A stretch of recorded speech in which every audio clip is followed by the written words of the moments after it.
a very complex undertaking. The mission was built over a period of 10 years, and we have to close it in 6 months. And Mali, as you know, is landlocked, infrastructure is limited, and insecurity is a reality. And carrying out this task of withdrawal and drawdown within the agreed timeline is not an easy undertaking, but we're determined to do everything possible to make this, to ensure that this is happening. Well, let's bring in Ovigwe Eguegu now, who's in Ankara. He is a policy advisor at Development Reimagined. Thanks very much for being with us. So, first of all, why were peacekeeping troops brought into Mali in the first place? Yeah, you may recall we had a very serious rebellion in Mali at the start of 2010s, and then we saw very serious support by then French President François Hollande, who supplied troops under Operation Saval. They were very successful in pushing back the rebellion and prevented the fracture of Malian state. Then there were 2 operations that took over from Saval, Operation Barkhane, and then the deployment of MINUSMA. And MINUSMA has been in the country since 2013, and they've been working very hard in the northern part of the country and the central part of the country. But over the years, the security situation has not really improved. And that has really been one of the major factors that the government of Assimi Goïta that came through a coup justified the coup in the first place.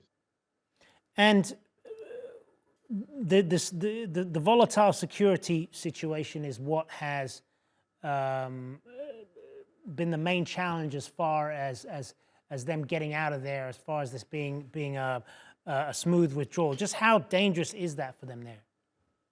Yes, it is very dangerous. And I think if you look at, for instance, the first phase that has been ongoing since July, and they've been pulling out their peacekeepers from Bear camp, right? And while doing that, of course, they came under attack. 4 UN peacekeeping forces were injured in the attack.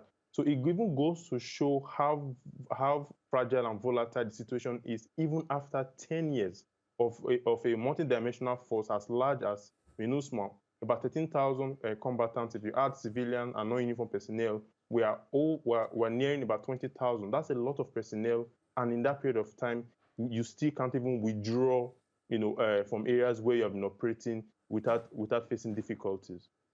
And this whole region, the Sahel region, has been a very insecure area for several years now. What is it that's fueling that, do you think? Yeah, I think there are a combination of factors. Of course, we have fragmented groups.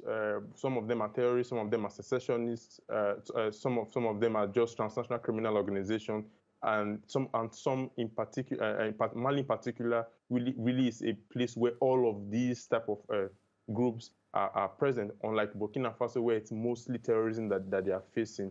In Niger, of course, also mostly terrorism, a little bit of secessionism. So if you have this fragile and weak state having to deal with multi-dimensional security challenges from terrorist groups, from criminal organizations, transnational criminal organizations, and of course, there's a climate dimension to it as well, where they are facing food security challenges. So MINUSMA withdrawal now leaves a vacuum, and the question is, can Mali, with collaboration with regional countries, be able to fill that gap? I think that's a very serious question that they would have to answer, or else this might end up becoming an own goal. Good to get your perspective on this. Ovigwe Eguegu, thanks very much for being with us.